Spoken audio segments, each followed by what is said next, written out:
லைஃப்பில் இந்த மாதிரி ஒரு பெயின்ஃபுல்லான ஒரு சுச்சுவேஷனை நான் ஃபேஸ் பண்ணதே கிடையாது. மனசு முழுக்க வலி வலி மட்டும்தான். இந்த சுற்றுப்பயணத்தில் என்னென்ன மக்கள் பார்க்க வராங்க, அதுக்கு ஒரே ஒரு காரணம் தான், அவங்க என் மேலே வச்சிருக்கிற அன்பும் பாசம்.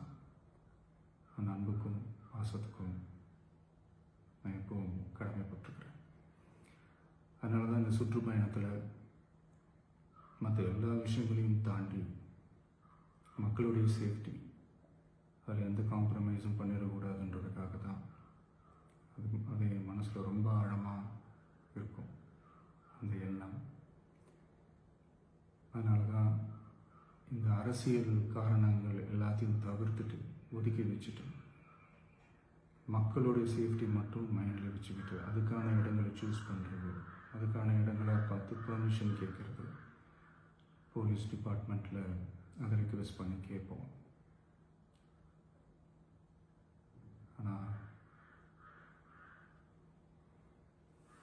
நடக்கக்கூடாதது நடந்துருச்சு. நானும் மனுஷன் தானே. அந்த நேரத்தில் அத்தனை பேர் பாதிக்கப்பட்டு இருக்கும்போது எப்படி அந்த ஊரை விட்டுட்டு என்னால் கிளம்பி வர முடியும்?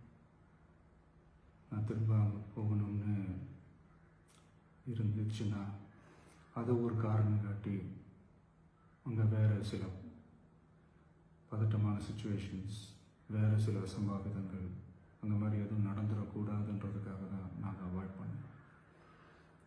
இந்த நேரத்தில் சொந்தங்களை இழந்து தவிக்கிற அத்தனை குடும்பங்களுக்கும் என்னுடைய ஆழ்ந்த இரங்கலை தெரிவிச்சுக்கிறேன். எனக்கு தெரியும், என்ன சொன்னாலும் இது ஈடையாகாதுன்னு எனக்கு தெரியும்.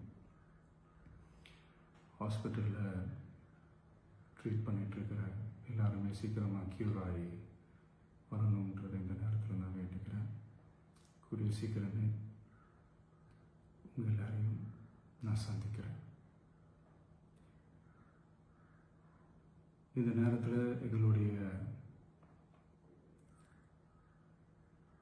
வலிகளை, எங்களுடைய நிலைமையை புரிஞ்சுக்கிட்டு எங்களுக்காக பேசின அரசியல் கட்சிகளை சார்ந்த நண்பர்கள், தலைவர்கள் அனைவருக்கும் என்னுடைய நன்றியை தெரிவிச்சுக்கிறேன். கிட்டத்தட்ட ஒரு 5 மாவட்டத்துக்கு பிரச்சாரத்துக்கு போனோம். இந்த மாதிரி எதுவுமே நடக்கல. ஆனால் கரூரில் மட்டும் ஏன் எப்படி நடக்குது, எப்படி நடக்குது? மக்களுக்கு எல்லா உண்மையும் தெரியும். மக்கள் எல்லாத்தையும் பார்த்துக்கிட்டு இருக்கிறாங்க. கரூரை சேர்ந்த அந்த மக்கள் அந்த உண்மையெல்லாம் வெளியில் சொல்லும்போது எனக்கு கடவுளே நேரில் வந்து இறங்கி அந்த உண்மைகள்லாம் சொல்கிற மாதிரி எனக்கு தோணுச்சு. சீக்கிரமே எல்லா உண்மைகளும் வெளியில் வரும்.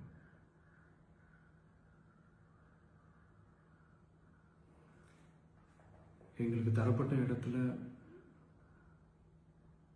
நாங்கள் போய் அந்த ஸ்பாட்டில் நின்று நாங்கள் பேசிட்டு வந்தோம். அதை தாண்டி எந்த தவறும் எங்கள் சைடில் நாங்கள் எதுவும் செய்யலை. பட் இருந்தாலும் எங்கள் கட்சியை சேர்ந்த நிர்வாகிகள், தோழர்கள் மேலே எஃப்ஐஆர், அது மட்டும் இல்லை சோஷியல் மீடியாவை சேர்ந்த நண்பர்கள், தோழர்கள், அவங்க மேலே எஃப்ஐஆர்லாம் போட்டு இப்போ பிடிச்சிட்டு இருக்கிறாங்க.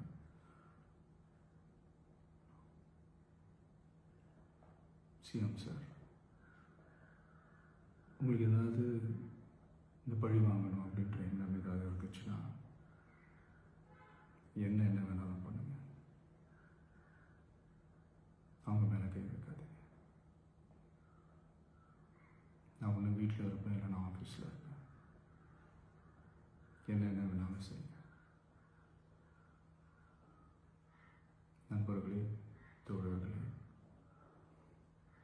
நம்மளோட அரசியல் பயணம் இன்னும் ஸ்ட்ராங்காக, இன்னும் தைரியத்தோட